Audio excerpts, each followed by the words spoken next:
આઈ ખેડૂત પોર્ટલ પર અરજીનો સ્ટેટસ માત્ર 2 જ મિનિટમાં કેવી રીતે ચેક કરવું તે અંગેના આજના આ ખાસ માર્ગદર્શનમાં સૌ ખેડૂત મિત્રોનું સ્વાગત છે.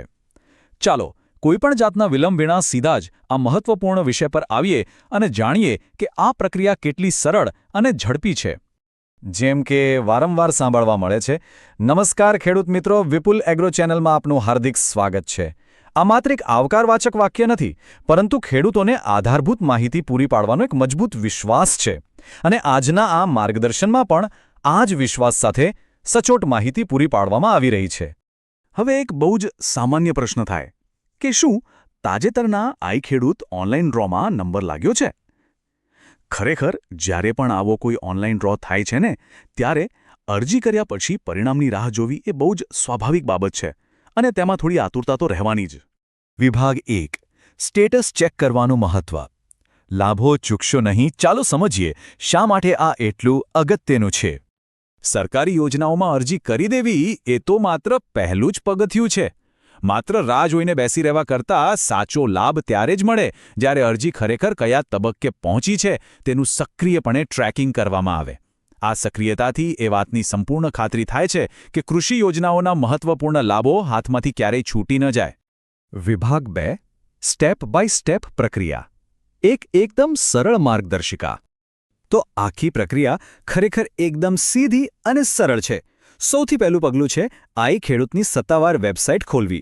ત્યારબાદ ત્યાં જોવા મળતી અરજીનું સ્ટેટસ દર્શાવતી લિંક પર ક્લિક કરવાનું રહે છે. અને છેલ્લે ત્યાં આપેલા ખાનામાં અરજીનો નંબર અથવા તો રજીસ્ટર થયેલો મોબાઈલ નંબર દાખલ કરવાનો હોય છે. બસ આ 3 જ સરળ પગલાં. કોઈપણ જાતની મૂંઝવણ વિના આ કામ થઈ શકે છે. ઘણીવાર એવું બને છે કે અરજી કરતી વખતે મળેલો પેલો લાંબો દસ્તાવેજ નંબર યાદ ન હોય અથવા ક્યાંક મુકાઈ ગયો હોય, તો એમાં ચિંતા કરવાની કોઈ જ જરૂર નથી. પોર્ટલ પર એક સરસ સુવિધા છે કે માત્ર રજીસ્ટર થયેલા મોબાઈલ નંબરનો ઉપયોગ કરીને પણ આ જ માહિતી આસાનીથી મેળવી શકાય છે. હવે આગળ વધીએ વિભાગ 3 તરફ. અરજીના સ્ટેટસની સમજૂતી.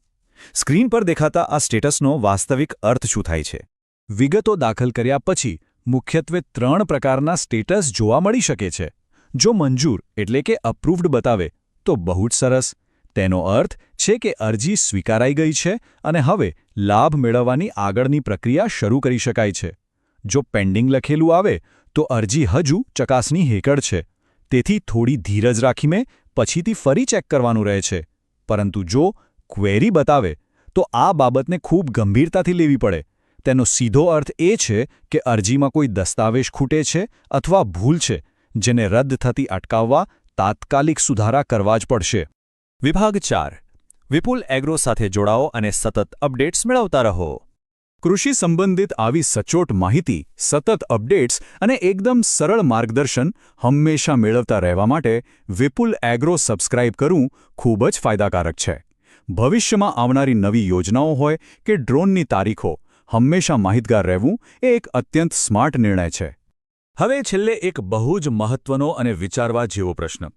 એકવાર અરજી મંજૂર થઈ જાય અને સહાય મળી જાય તો એક સફળ અને સમૃદ્ધ પાક માટે બિલકુલ આગળનું પગલું શું હોવું જોઈએ? યોજનાનો લાભ મળવો એ અંત નથી, પણ એક નવી શરૂઆત છે.